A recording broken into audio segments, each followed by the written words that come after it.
إن الحمد لله نحمده ونستعينه ونستغفره ونعوذ بالله من شرور أنفسنا ومن سيئات أعمالنا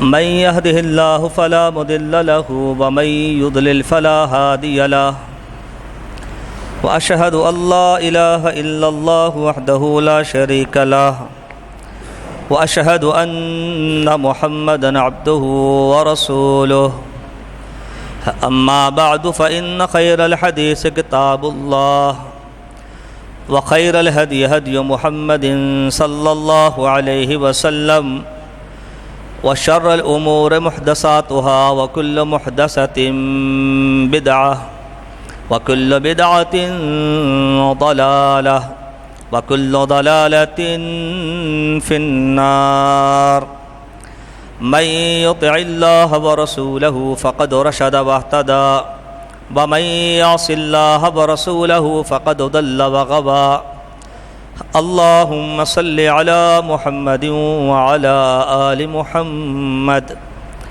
كما صليت على إبراهيم وعلى آل إبراهيم إنك حميد مجيد اللهم بارك على محمد وعلى آل محمد كما باركت على إبراهيم وعلى آل إبراهيم إنك حميد مجيد اللهم رب اشرح لي صدري ويسر لي أمري واحلل عقدة من لساني يفقهوا قولي رب زدني علما سبحانك لا علم لنا إلا ما علمتنا إنك أنت العليم الحكيم أعوذ بالله من الشيطان الرجيم لله ملك السماوات والأرض يخلق ما يشاء يهب لمن يشاء إناثا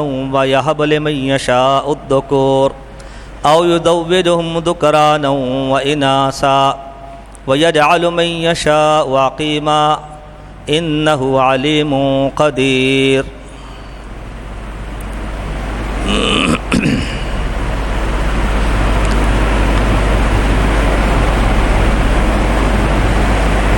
صحابہ کرام رضوان اللہ علیہم اجمعین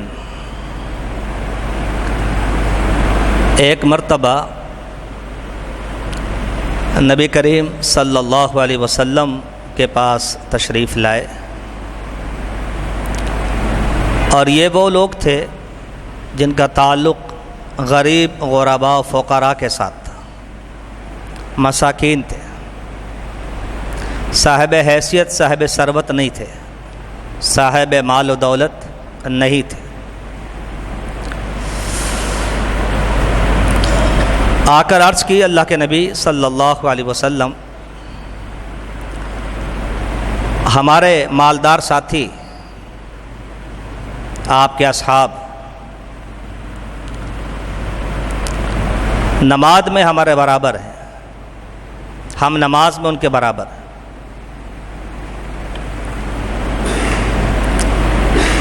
اور روزے میں ہم ان کے برابر ہیں، وہ ہمارے برابر ہیں، اور کچھ نیکیاں گنوائیں۔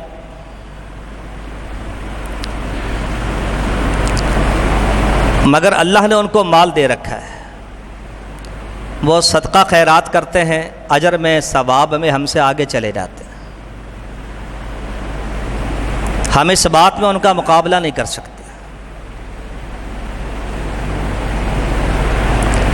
سوال کا انداز دیکھیں، عبادت میں ہم برابر ہیں، مگر ایک عبادت جسے صدقہ کہا جاتا ہے، جسے زکوٰۃ کہا جاتا ہے، جسے خیرات اور عطیہ کہا جاتا ہے، اس میں ہم ان کا مقابلہ نہیں کر سکتے، ان کے برابر نہیں ہو سکتے۔ ہم کیا کریں؟ آپ صلی اللہ علیہ وسلم نے فرمایا، تم ہر نماز کے بعد 33 مرتبہ سبحان اللہ، 33 مرتبہ الحمدللہ، 33 مرتبہ اللہ اکبر اور 1 مرتبہ لا الہ الا اللہ وحدہ لا شریک لہ لہ الملک ولہ الحمد وہو علی کل شیء قدیر. یہ پڑھا کرو تو اللہ تمہیں اجر میں ثواب میں ان کے برابر کر دے گا. اللہ تمہیں اجر میں ثواب میں ان کے برابر کر دے گا. بڑے خوش ہوئے جی, وظیفہ مل گیا, مالدار صحابہ کے برابر ہو جائیں گے ہم. مگر چونکہ اعمال صالحہ اس کے بارے میں حکم ہے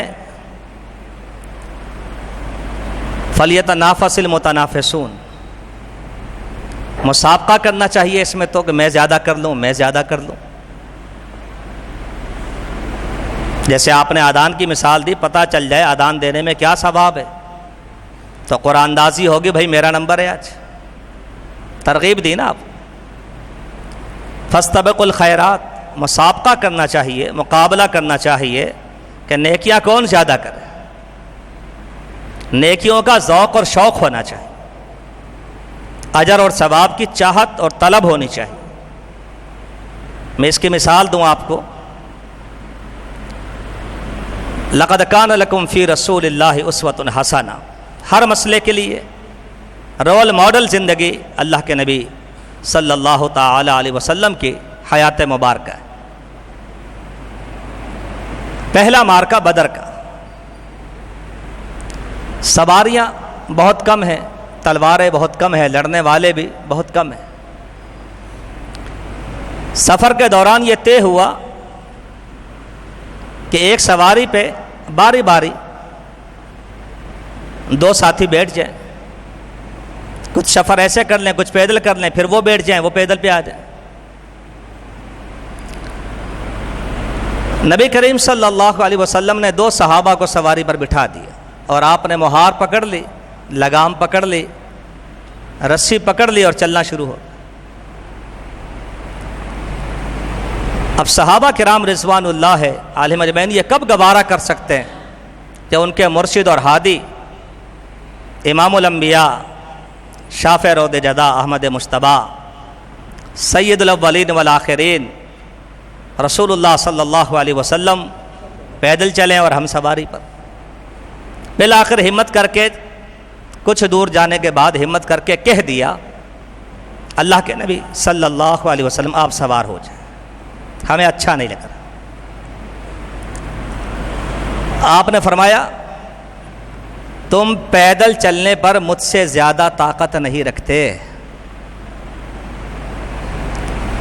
تم مجھ سے زیادہ پیدل چلنے کی طاقت نہیں رکھتے. یہ ہوتا ہے قائد, یہ ہوتا ہے لیڈر,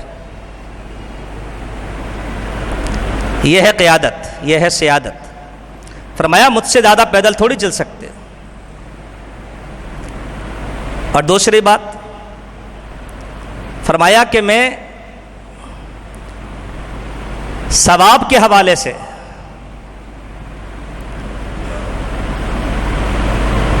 تم سے زیادہ ثواب کی چاہت رکھتا ہوں. مجھے جو اس میں اجر مل رہا ہے, ثواب مل رہا ہے, مجھے اس کی فکر ہے. تو یہ ہے ذوق اور شوق. نبی کریم صلی اللہ علیہ وسلم سفر کے دوران پڑاؤ ڈالتے, ذمہ داریاں لگتی. کوئی پتھروں سے چولہا بناتا, کوئی لکڑیاں سمیٹتا, تو آپ صلی اللہ علیہ وسلم بھی لکڑیاں لے کر آتے تھے, اپنی بھی ذمہ داری لگاتے.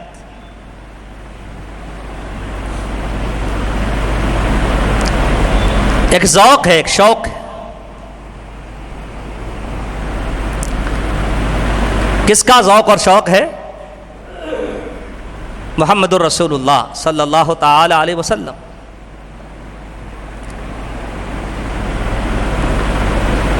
تو دین اسلام ذوق اور شوق دلاتا ہے, ترغیب دیتا ہے, نیکیاں زیادہ کریں, بڑھ بڑھ کر کریں. نبی کریم صلی اللہ علیہ وسلم بھی گاہے بگاہے حوصلہ بڑھاتے ہیں. تو جب آپ نے غریب غربا مساکین صحابہ کو ورد بتایا, ذکر بتایا کہ نماز کے بعد یہ پڑھنا ہے, اجر و ثواب میں مالدار صحابہ کے برابر ہو جاؤ گے, تو مالداروں کو پتہ چلا تو وہ کب پیچھے رہنے والے تھے، انہوں نے بھی وہی وظیفہ شروع کر دیا۔ بھئی کسی پر پابندی تو نہیں ہے نا کہ یہ وظیفہ میرا ہے تیرا نہیں۔ غریب غربا نے کیا ثواب میں مالداروں کے برابر ہو جائے، مالداروں نے کہا ہم کیوں پیچھے رہیں، ہم بھی اجر و ثواب حاصل کریں، انہوں نے بھی یہ وظیفہ شروع کر دیا۔ غریب غربا مساکین فقراء پھر اللہ کے نبی صلی اللہ علیہ وسلم کے پاس آ گئے۔ اللہ کے حبیب صلی اللہ علیہ وسلم، آپ نے جو عمل ہمیں بتایا تھا کہ مالداروں کے برابر ثواب میں ہو جاؤ گے، تو یہ عمل تو مالداروں نے بھی کرنا شروع کر دیا، نتیجہ پھر وہی نکلا، وہ ہم سے آگے چلے گئے۔ ایک تو مال ہے، مال و دولت سے جنت کے سودے کرتے ہیں، صدقہ خیرات کرتے ہیں، زکوٰۃ دیتے ہیں، اوپر سے یہ عمل بھی شروع کر دیا۔ ہم تو ان کے عمل کو پا ہی نہیں سکتے۔ آپ صلی اللہ علیہ وسلم نے کیا فرمایا؟ ذالک فضل اللہ یؤتیہ من یشاء، یہ دولت، یہ مال اللہ کا فضل ہے، جس کو چاہتا ہے عطا کرتا ہے۔ محنت، اذکار، جد و جہد، دعا تمہارا حق ہے، مگر اس کے پیچھے نہ لگو، یہ اللہ کا فضل ہے۔ کوئی جدی پشتی ہے، کوئی خاندانی ہے، کوئی محنت سے بن گیا، کوئی محنت کے باوجود جہاں سے چلا تھا وہیں، نہ محنت کا انکار ہے، نہ وظیفوں کا انکار ہے، نہ دعا کا انکار ہے، سب صحیح ہے، مگر دولت اللہ کا فضل ہے، اللہ کی تقسیم پہ راضی ہو جائے۔ اصل مالداری دولت نہیں ہے، انما الغنی غنی النفس ہے۔ تبنگری، مالداری، غنا کیا ہے؟ بندہ دل سے مالدار ہو جائے، دل میں تبنگری ہونی چاہیے، دل کا غنی ہونا چاہیے۔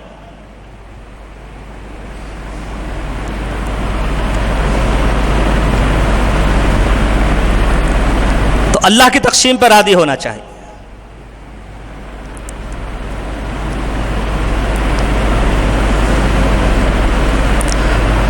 جامع ترمذی میں ایک حدیث ہے، اس میں 5 باتیں۔ نبی کریم صلی اللہ علیہ وسلم نے فرمایا من یاخذ منی ہؤلاء الکلمات فیعمل بہن او یعلمہن من یعمل بہن، کون مجھ سے یہ باتیں سیکھے گا، کون مجھ سے یہ باتیں لینا چاہتا ہے، عمل کرے یا کسی کو بتا دے وہ عمل کرے۔ سیدنا ابو ہریرہ رضی اللہ تعالی عنہ کہتے ہیں اللہ کے حبیب مجھے بتائیے، میں عمل بھی کروں گا، لوگوں کو بتاؤں گا۔ اس میں آپ نے 5 باتوں میں سے ایک بات ذکر کی، بردا بما قسم اللہ لک تکن اغنی الناس۔ ابو ہریرہ اللہ کی تقسیم پہ راضی ہو جا، اللہ کی تقسیم پہ راضی ہو جا، تکن اغنی الناس، ساری انسانیت میں سب سے زیادہ مالدار، سب سے زیادہ تبنگر، سب سے زیادہ شکر گزار، سب سے زیادہ اطمینان بخش زندگی تجھے مل جائے گی۔ اللہ کی تقسیم پہ راضی ہو جا۔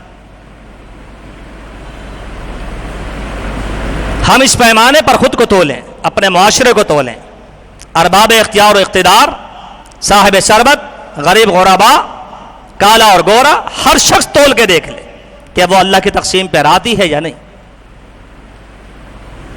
محنت کرنا صحیح ہے، بھاگ دوڑ کرنا صحیح ہے، اسلام خود تجارت سکھاتا ہے، بزنس کرنا سکھاتا ہے، آداب بتلاتا ہے، دعا سکھاتا ہے، لیکن اللہ کی تقسیم پر راضی ہونا یہ ایمان کا مسئلہ ہے، یہ تقدیر کا مسئلہ ہے، یہ ہماری بقا اور سلامتی کا رستہ ہے۔ اللہ کی رضا پہ راضی ہو، ہم چاہتے ہیں اللہ راضی ہو جائے تو اللہ کی تقسیم پہ راضی ہو جائے، اللہ راضی ہو جائے۔ ہر شخص کی چاہت ہے نا اللہ راضی ہو جائے، تو اللہ راضی ہو جائے تو اللہ کی تقسیم پہ راضی ہونا سیکھیے۔ صحابہ کرام نے عملی زندگی میں قدم قدم پہ، زندگی کے ہر موڑ پہ، اللہ کو علم ہے مگر انہوں نے عملی طور پہ مظاہرہ کر کے دکھا دیا وہ اللہ کی تقسیم پہ راضی۔ تن من دھن ہر چیز قربان، اللہ کی تقسیم پہ راضی ہے۔ گناہ ہو گیا عورت ہے، جانتی ہے صدا کیا ہے، شادی شدہ عورت، مگر اللہ کے فیصلے پہ راضی، بھاگی نہیں، چھپی نہیں، تعویل نہیں کی، انکار نہیں کیا، چل کر آئی اللہ کے نبی صلی اللہ علیہ وسلم طاہر نے مجھے پاک کی دی. یہ تھے اللہ کی تقسیم پہ راضی، اللہ کے فیصلوں، اللہ کے قانون پہ راضی ہونے والے لوگ. جبھی اللہ نے کہا رضی اللہ عنہم برضوا عنہ، اللہ ان سے راضی ہے تو اس لیے کہ وہ اللہ سے راضی. سوچنے نہیں بیٹھ جاتے تھے، سر تسلیم خم ہے جو مزاج یار میں آئے. اور یہ انبیاء کا طریقہ کار ہے. صحیح بخاری میں آتا ہے، یہ مثال بڑی عجیب سی ہوگی آپ کے لیے مگر باشعور لوگ اس کو سمجھتے ہیں، اور یہاں تو علماء بھی ماشاءاللہ تشریف فرما ہے، احباب خد و دانش ہے. صحیح بخاری میں آتا ہے ابراہیم علیہ السلام کو اللہ نے حکم دیا ختنہ کرو. کس عمر میں؟ 80 سال کی عمر ہے.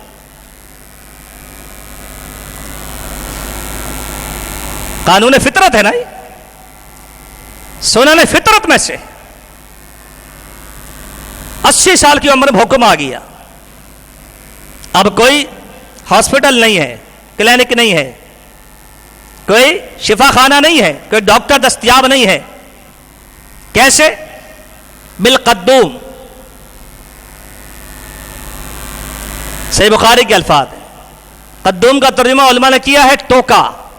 پنجابی ٹوکا سمجھتے ہیں، جس سے چارہ کاٹتے ہیں، جس سے جانور کے لیے بگدے کی طرح ہوتا ہے. اپنے دروازے کی چوکٹ میں بیٹھے اپنے ہاتھ سے اپنے ختنہ کی. آپ تصور کریں، تکلیف تو ہونی تھی بشر ہونے کے ناطے سے، انسان ہونے کے ناطے سے. ہاتھ بھی اپنا ہے، بال بھی اپنے ہاتھ سے کیا ہے، اور ختنہ بھی اپنی ہے. ہائے نکل گئی، سسکاریں نکل گئی. حافظ ابن حجر نے لکھا ایک روایت کے تناظر میں اللہ نے وحی نازل کی. میرے خلیل مجھ سے پوچھ تو لیا ہوتا، میرے خلیل مجھ سے پوچھ لیا ہوتا کیسے، میں تجھے طریقہ بتا دیتا. ابراہیم علیہ السلام نے کیا کہا؟ ابراہیم الذی وفا، وفاؤں کا پیکر. ایسے تو نہیں اللہ نے خلیل بنایا، خلت عطا کی. ابراہیم مجھ سے پوچھ لیتے، میں تمہیں طریقہ بتا دیتا، تکلیف نہ ہوتی. کہا اللہ انی کرہت ان اؤخر امرک، مجھے سخت ناپسند ہے کہ تیرا حکم ہو اور میں سوچنے بیٹھ جاؤں کہ مجھے کیا کرنا چاہیے. تیرا حکم آ جائے اور میں سوچوں ہاں دیکھتا ہوں، ہاں کرتا ہوں، ہاں انشاءاللہ. آج ہمارے معاشرے کا حال یہ، انبیاء کا شیوہ ہے، طریقہ کار ہے اللہ کی رضا پہ راضی ہو. نبی کریم صلی اللہ علیہ وسلم کائنات کے سب سے بڑے رحم دل انسان، اس کائنات کے سب سے بڑے رحم دل انسان، وما ارسلناک الا رحمۃ للعالمین. ہم نے صرف ایک مخلوق کے لیے نہیں، ساری کائنات کے لیے آپ کو بجائے رحمت بنایا. ساری کائنات کے لیے، ایک ایک ذرے کے لیے، چرند و پرند کے لیے، درندوں کے لیے. انسان تو پھر انسان ہے، جنات تو پھر جنات ہے. وما ارسلناک الا رحمۃ للعالمین، کائنات کے سب سے بڑے رحم دل انسان. آپ کی گود میں آپ کے بیٹے ابراہیم کا انتقال ہو گیا. انسان جتنا نرم دل کا ہوتا ہے اتنی اس سے تکلیف ہوتی ہے. کچھ لوگ تو سخت دل کے ہوتے ہیں نا، برداشت کر جاتے ہیں، مگر جو جتنے نرم دل کا ہو، شائستہ مزاج کا ہو، اس پر صدمہ اتنا ہی گرا گزرتا ہے. رحمت عالم صلی اللہ علیہ وسلم بے ساختہ آپ کی آنکھوں سے آنسوؤں کی جھڑیاں لگ گئیں. آپ نے کیا کہا؟ انا بفراقک لمحزون یا ابراہیم، ابراہیم تیرے جانے کا بڑا غم ہے، دل پھٹا جا رہا ہے، آنسو رکنے کا نام نہیں لے رہے. بلا نقول الا ما یرضی ربنا، مگر زبان سے وہ کہیں گے جس سے اللہ راضی ہو جائے. ہم اس کی تقسیم پہ، اس کے فیصلے پہ راضی ہیں. اللہ کے فیصلے پہ راضی ہونا، اللہ کی تقسیم پہ راضی ہونا. نبی کریم صلی اللہ علیہ وسلم نے فرمایا جب کسی کا لخت جگر دنیا سے جاتا ہے فرشتے قبض کرتے ہیں اس کی روح. اللہ کو علم ہے مگر اللہ کا قانون دیکھیے، اللہ پوچھتا ہے کہ میرے بندے کے لخت جگر کو تم نے فوت کیا، وہ کیا کہہ رہا تھا؟ فرشتے کہتے ہیں اللہ وہ کہہ رہا تھا انا للہ و انا الیہ راجعون، اللہم اجرنی فی مصیبتی واخلف لی خیرا منہا. وہ کہہ رہا تھا لا نقول الا ما یرضی ربنا، ہم اللہ کی رضا پہ راضی. اللہ رب العالمین خوش ہو کر کہتا ہے میرے اس بندے کے لیے جس کے لخت جگر کو تم نے فوت کیا ہے،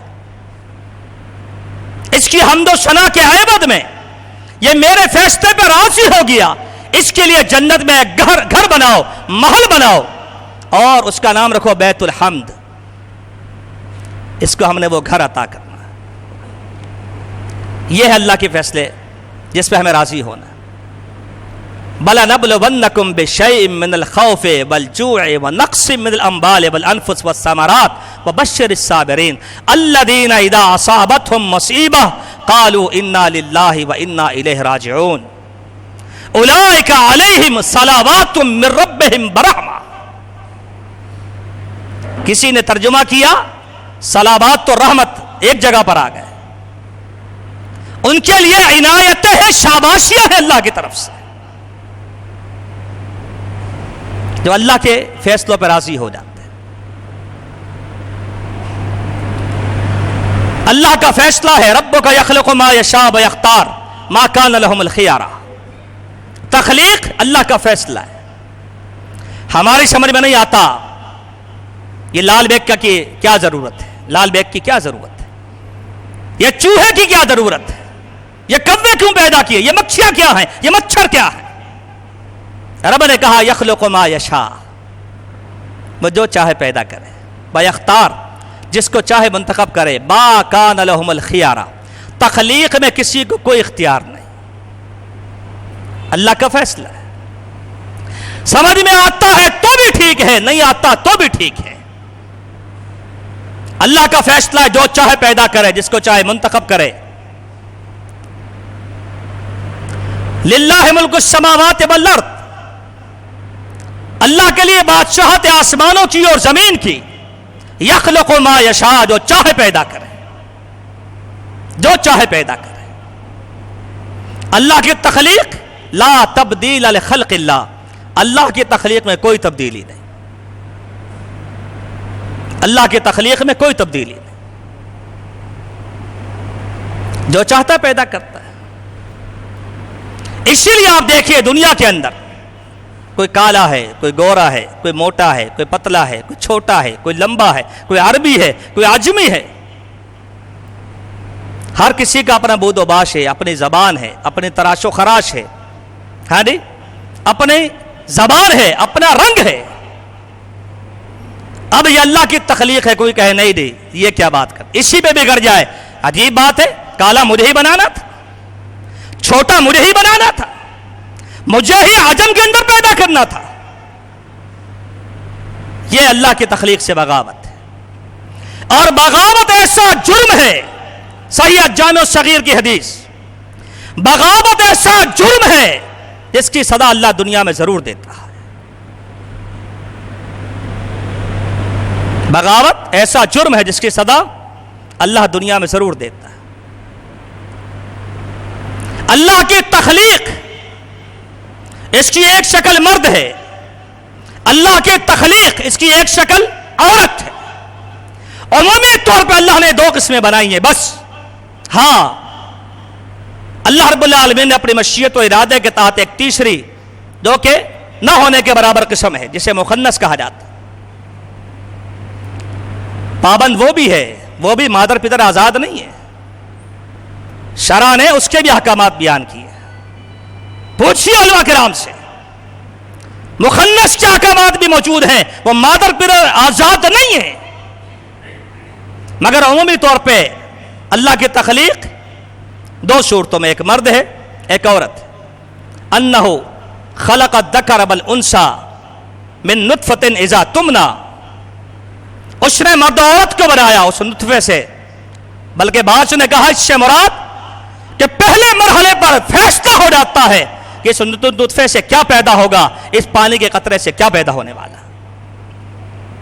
اور تفصیل میں جائیں تو روایات بتاتی ہیں صحیح بخاری کی کہ 120 دن کا جب ماں کے پیٹ میں ہو جاتا ہے، جب فرشتہ آتا ہے 4 باتیں لکھنے کے لیے، تو اس میں ایک سوال فرشتہ اللہ سے یہ بھی کرتا ہے، اللہ یہ مرد ہے یا عورت ہے؟ ماں کے پیٹ میں فیصلہ ہو گیا، تقدیر میں لکھ دیا گیا، اللہ نے لکھوا دیا۔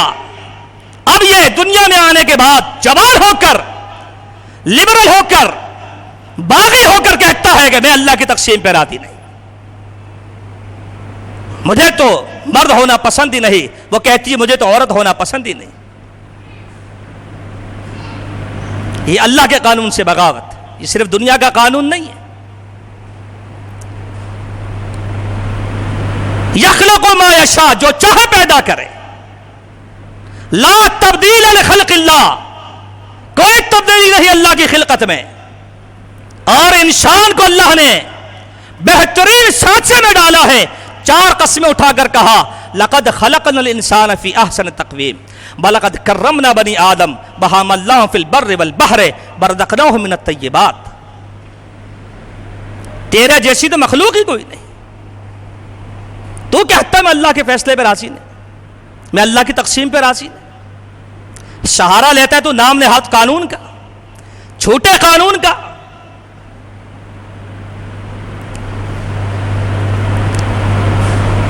اللہ کی تخلیق کو بدلنا یہ شیطانی ایجنڈا ہے۔ وَلَآمُرَنَّهُمْ فَلَيُبَتِّكُنَّ آذَانَ الْأَنْعَامِ وَلَيُغَيِّرُنَّ خَلْقَ اللَّهِ وَلَآمُرَنَّهُمْ فَلْيُغَيِّرُنَّ خَلْقَ اللَّهِ۔ شیطان نے کہا تھا کہ میں لوگوں کو تخلیق بدلنے کا درس دوں گا، میں لوگوں کو یہ درس دوں گا۔ شیطان اس کے حواری آج اللہ کی تخلیق کے بارے میں بات کرنے لگے ہیں کہ جی ہم نے تو ٹرانس جینڈر ایکٹ بنا دیا ہے۔ مجھ تک جو ترجمہ پہنچا ہے علماء کے توسط سے، کہتے ہیں ٹرانس کا مطلب ہے تبدیلی اور جینڈر کا معنی ہے جنس، تبدیلی ہے جنس۔ اب لاکھ تعبیلیں کرو، تم نے کہہ دیا کہ یہ تبدیلی ہے جنس کا قانون ہے۔ لاکھ تعبیلیں کرو، علماء کو پتہ نہیں، ان کو پتہ نہیں کیا پاس ہوا ہے، مطلب کیا ہے تبدیلی ہے جنس، مطلب کیا ہے؟ مرد مرد نہ رہے، عورت عورت نہ رہے، مخنث مخنث نہ رہے۔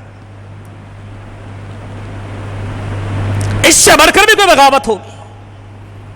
اتنی بڑی تبدیلی، شیطانی ایجنڈا، نبی علیہ الصلوۃ والسلام نے تو ان لوگوں کو مردود اور ملعون قرار دے دیا، ان پہ لعنت برسائی جو ظاہری بداقطہ کو بدل لے۔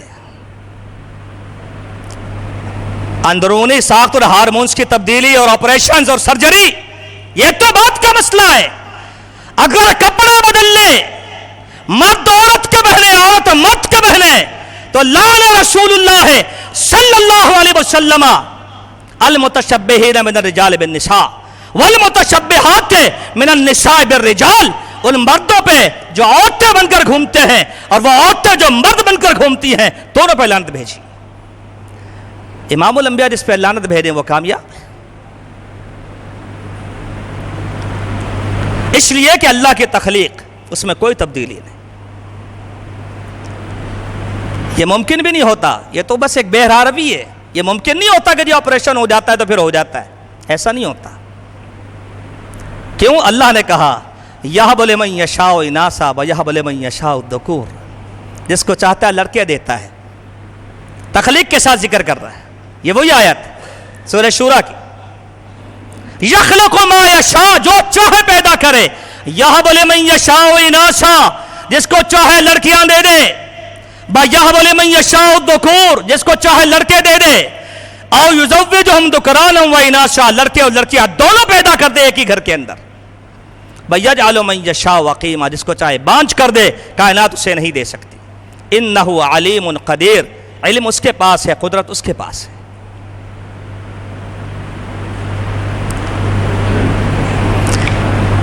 تو اللہ کے فیصلوں میں کون راضی ہو رہا ہے؟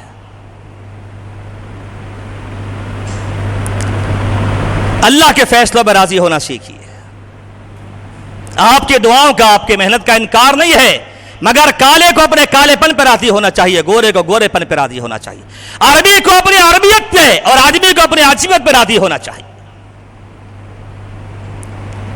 زمانہ اول کے لوگوں کو وہاں راضی ہونا چاہیے، زمانہ آخر کو یہاں راضی ہونا چاہیے. مرد کو اپنے مرد ہونے پہ راضی ہونا چاہیے، عورت کو اپنے عورت ہونے پہ راضی ہونا چاہیے. یہ تو ایک نظام زندگی بگاڑنے والی بات ہے. عورت کا حق معاملہ کیا ہے؟ فرمایا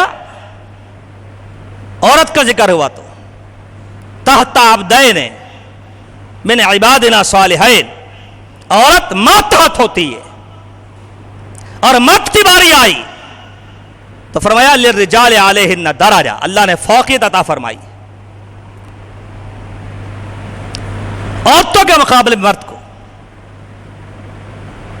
اب اس کو کوئی کہے نہیں ایسا تو نہیں ہو سکتا، اور بڑے آرام سے لوگ کہتے ہیں جی انسانی قانون کو چینج بھی کیا جا سکتا ہے اور چیلنج بھی کیا جا سکتا ہے. یہ انسانی قانون ہے؟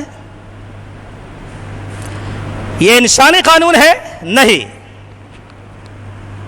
اسی ممبر میں میں نے کہا تھا، لوگ کہتے ہیں جی انسانی قانون کو چیلنج بھی کیا جا سکتا ہے، چینج بھی کیا جا سکتا ہے، تبدیل بھی کیا جا سکتا ہے. اللہ کے بندے یہ انسانی قانون تو نہیں ہے نا.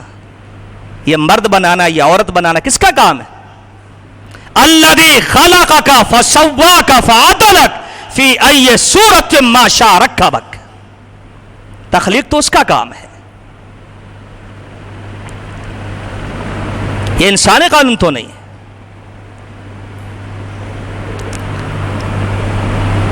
اور جو لوگ اللہ کے فیصلوں میں راضی نہیں ہوتے، منمانی زندگی گزارتے ہیں، ان کا حشر قوم لوط کی طرح ہوتا ہے. اور ہمارے اسلام نہاد قانون کا نتیجہ یہی نکلنے والا ہے. اللہ تعالیٰ محفوظ رکھے اپنے آدابوں سے.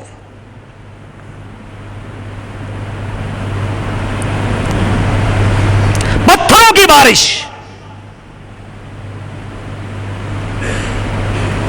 ایسا عمل انہوں نے کیا جو کائنات میں کسی نے نہیں کیا. گناہ تو انسان کرتا ہے، کرنا نہیں چاہیے، مگر انسان کرتے ہیں، پس سے پردہ کرتے ہیں، چھپ کے کرتے ہیں. اس سے بڑی بھی کوئی بغاوت ہوگی کہ آپ اس کو قانون بنا کر دے دیں، آپ اس کو ہتھیار دے دیں، لائسنس دے دیں کہ جو چاہے کرتا پھر. میراث میں عورت کا حصہ کیا ہے؟ للذکر مثل حظ الانثیین. میراث تقسیم ہونے لگی، پتہ چلا بیٹے نے کہا کہ میں تو قانونی طور پر لڑکا ہوں. اپنے باپ سے کہا تیرا تو باپ بھی دے گا، میں تو قانونی طور پر لڑکا ہوں. بتائیے پھر کیا ہوا؟ اسلام کا عقیدہ کیا ہے؟ نظریہ کیا ہے؟ تعلیم کیا ہے؟ لڑکی کا حصہ بھی مقرر ہے، لڑکے کا بھی مقرر ہے. یہ بالکل ایسی ہے جیسے شراب تو حرام ہے، مگر جس کے بعد لائسنس ہو وہ دکانیں کھول لے. اتخذوا احبارهم ورهبانهم اربابا من دون اللہ. یہ ہے اپنے ارباب اختیار و اقتدار کو خدا بنانا.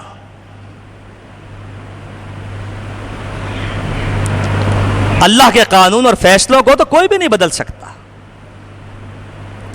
نبی کریم صلی اللہ علیہ وسلم کے پاس مسئلہ آیا، بنو مخزوم قبیلے کی فاطمہ چوری کیے، ہاتھ کٹے گا. آپ نے کیا کہا؟ اسامہ تجھے لوگ سفارشی بنا کر لے آئے ہیں کہ اس کا ہاتھ نہ کاٹو، خاندانی عورت ہے. اللہ کا قانون تو مجھے بھی پابند کرتا ہے. لو ان فاطمہ بنت محمد سرقت لقطعت یدہا. یہ تو دوسری فاطمہ ہے، محمد کی اپنی لخت جگر ہوتی تو اس کا بھی ہاتھ کاٹا جاتا. یہ تو اللہ کا قانون ہے نا. تو اللہ کے قانون میں، اللہ کے دستور میں اللہ کے تخلیق میں کوئی تبدیلی نہیں ہونی چاہیے. اور جو اس سے بغاوت کرتے ہیں وہ انتظار کریں اللہ کے عذاب کا. نبی علیہ السلام نے فرما دیا بغاوت ایسا گناہ ہے جس کی سزا اللہ دنیا میں ضرور دیتا ہے. تو اللہ کی تقسیم پر راضی کون ہے؟ غریب اپنا رونا رو رہا ہے، مالدار اپنا رونا رو رہا ہے. آج ہم اللہ کی تقسیم پر راضی نہیں، اس لیے ہم باہم دستوں گریباں ہیں، ہماری کسی سے نہیں بنتی. دیکھیے انبیاء کو اللہ نے منتخب کیا نا، نہ ماننے والوں نے کیا کہا؟ لولا نزل ھذا القرآن علی رجل من القریتین عظیم. ان کو رسول بنایا ہے، یہ تھے اللہ کی رضا کے باغی، اللہ کے قانون کے باغی، ان کو رسول بنایا ہے. مکہ مدینے میں بڑے بڑے لوگ پائے جاتے ہیں. اللہ نے کیا کہا؟ اہم یقسمون رحمت ربک. یہ رب کی رحمت کی تقسیم پہ راضی نہیں ہے کیا؟ یہ اللہ کی رحمت کو تقسیم اپنے حساب سے کرنا چاہتے ہیں. تقسیم تو ہماری چلتی ہے نا. نحن قسمنا بینہم معیشتہم. جیسے معیشت اللہ تقسیم کرتا ہے، کوئی مالدار ہے کوئی غریب ہے، اس طرح رسالت بھی صرف اللہ تقسیم کرتا ہے جس کو چاہتا ہے. اللہ اعلم حیث یجعل رسالتہ. یہ مظاہر تھے بغاوت کے، اللہ نے اس کی مذمت کی کہ اللہ کی تقسیم پہ راضی ہو جاؤ. اللہ رب العالمین کا انتخاب صحابہ کرام ہے. ان اللہ اختار اصحابی علی الثقلین سوى النبیین والمرسلین.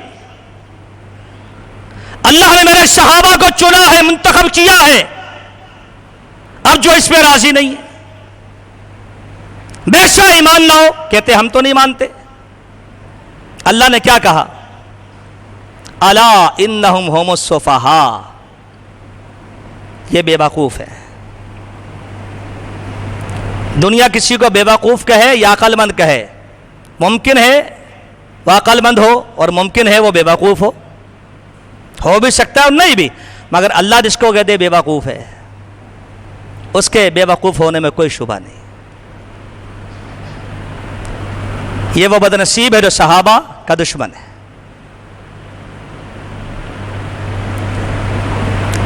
اللہ کی تقسیم ہے، اللہ نے ان کو منتخب کیا، ان کو مقام دیا. اللہ کی ایک اور تقسیم ہے، یرفع اللہ الذین آمنوا منکم والذین اوتوا العلم درجات. اللہ نے علماء کو منتخب کیا ہے، اپنے دین کے عالموں کو منتخب کیا ہے، مقام دیا ہے، درجہ دیا ہے. وہ خود تھوڑی اوپر چلے جاتے. انداز دیکھیں، یرفع اللہ الذین آمنوا منکم والذین اوتوا العلم درجات. انسانوں میں ایمان والے اوپر اور ایمان والوں میں علماء کو اللہ نے بلندی عطا فرمائی. اب کتنے لوگ اس تقسیم پہ راضی نہیں؟ ڈاکٹر کو نہیں کہتے کہ یہ بڑا علاج کرا لیا، اپنی سمجھ میں نہیں آتی، ہٹو کرسی سے، کل سے ہم بیٹھیں گے. علماء کے بارے میں بڑا آرام سے کہہ دیتے ہیں. کوئی کہے کہ بھائی کسی عالم سے پوچھ لو، اللہ رہنے دو میاں، ہم نے بڑی کتابیں پڑھی ہیں، کیا کرنا ہے؟ ہم کوئی جاہل ہے؟ جیسے وہ کہتا ہے ہمارا کرکٹر، ہم کوئی غلام ہے؟ بغاوت کرو پھر کہو ہم کوئی غلام ہے. نتیجہ کیا نکلا آپ کو پتہ ہے؟ اس نعرے کا نتیجہ کیا نکلا؟ بچے نے استاد پہ ہاتھ اٹھایا اور اس نے استاد کو مار کر کہا ہم کوئی غلام ہے.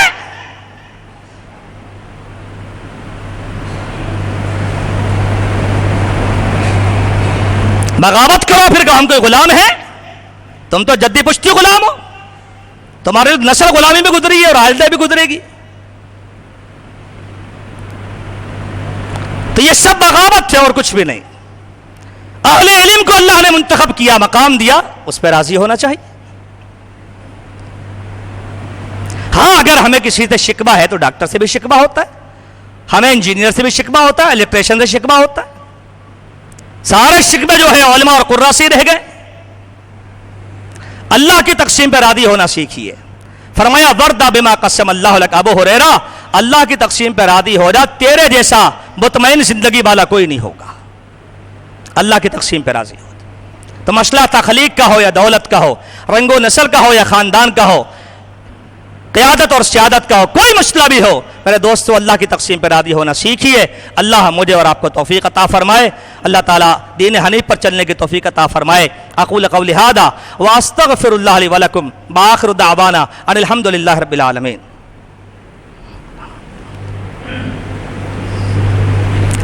اس بھائی صاحب نے جو دیا تھا نظامات چاہنے میں تو غلام اللہ بھائی کی بیٹی اللہ اکبر، دعا کروا، آپ کا بیٹا ہے؟ ان کا غلام اللہ بھائی کا بیٹا۔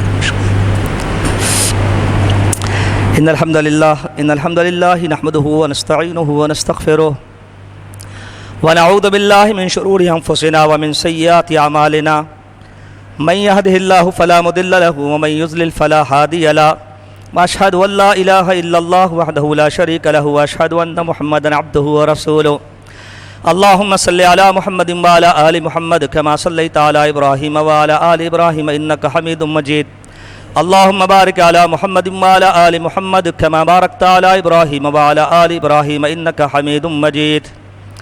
نبی کریم صلی اللہ علیہ وسلم نے 3 شخصوں کے بارے میں فرمایا کہ وہ جنت میں داخل نہیں ہوں گے۔ اس میں سے ایک وہ شخص ہے رجلۃ النساء، جو اپنی بداقتہ اور حلیے کے اعتبار سے عورت بنا پھرتا ہے۔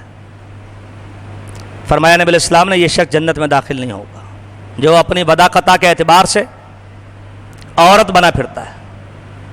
نبی کریم صلی اللہ علیہ وسلم نے ان رنگوں پر پابندی لگا دی ہے جن کا تعلق عورتوں کے ساتھ تھا۔ ہمیں تو آج اندازہ نہیں ہے نا، فتوے تو پھر مل ہی جاتے ہیں ہر طرح کے۔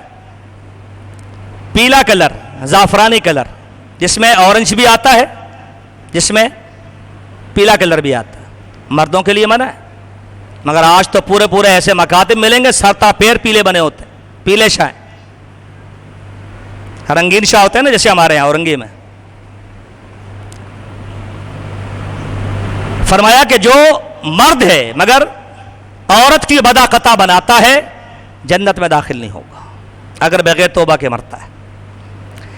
نبی کریم صلی اللہ علیہ وسلم کے وقت میں ایک مخنث، ایک ہجڑا، یہ اصلی ہجڑے کی بات ہو رہی ہے، پاکستانیوں کی بات نہیں ہو رہی، جس کے احکامات شریعت میں ہیں۔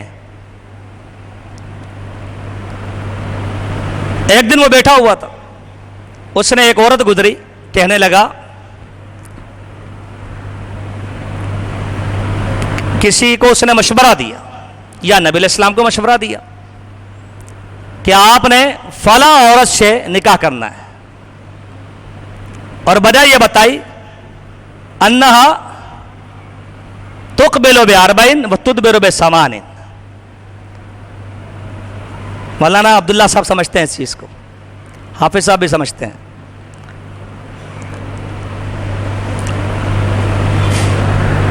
یعنی اس نے اس کے جسم کی ساخت کو بیان کیا کہ جب آتی ہے تو ایسے لگتی ہے اور جاتی ہے تو ایسے لگتی ہے۔ نبی کریم صلی اللہ علیہ وسلم نے بات سنی، آپ نے کہا، اس کو آپ نے سخت جملہ کہا، آپ نے کہا میں تو سمجھتا تھا کہ اس کے اندر اس طرح کی کوئی بات ہے ہی نہیں، جذبات اور شہوات کی۔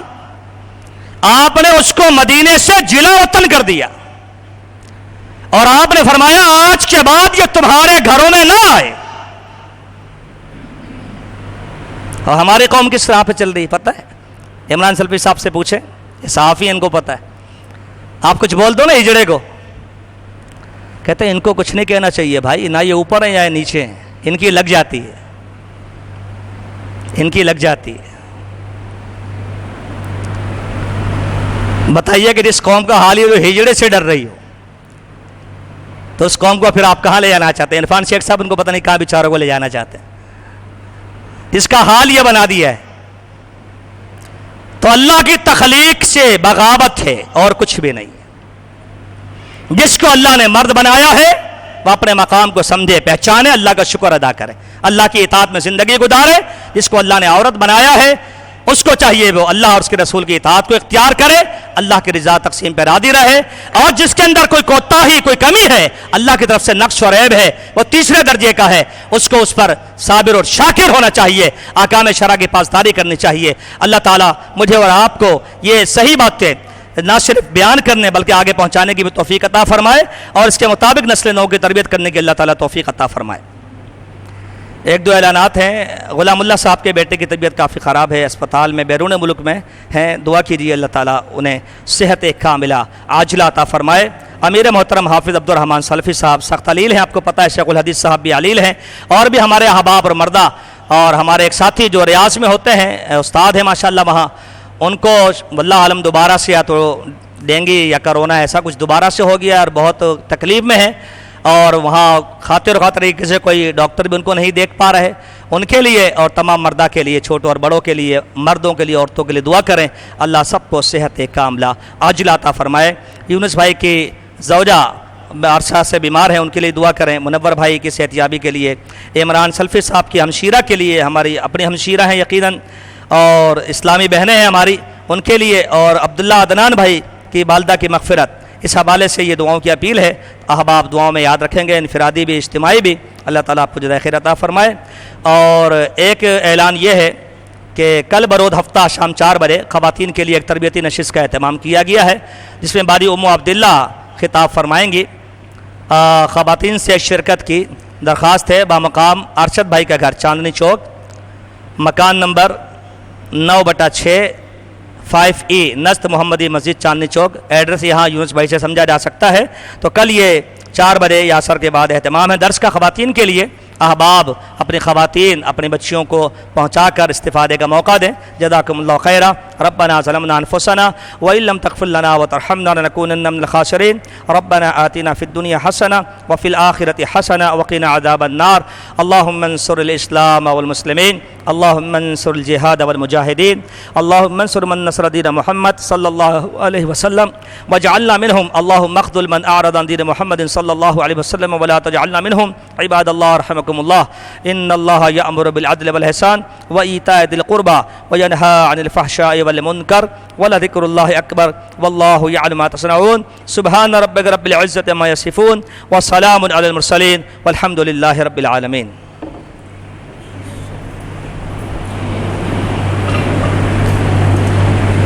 بسم الله.